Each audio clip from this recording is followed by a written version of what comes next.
Bom dia, boa tarde, boa noite. Não sei que hora que vocês vão ver este vídeo. Hoje vamos começar o dia fazendo um cafezinho saudável, feito na sanduicheira. Eu coloquei um ovo, 2 colheres de polvilho doce, sal e coloquei queijo também. Coloquei na sanduicheira e fiz um cafezinho e vamos começar o dia, que hoje foi dia de lavar o banheiro.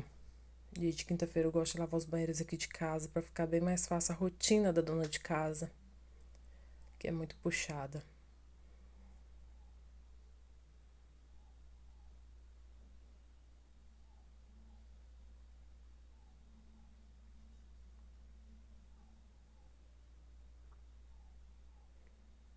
Finalizando o banheiro, a cor da água no chão.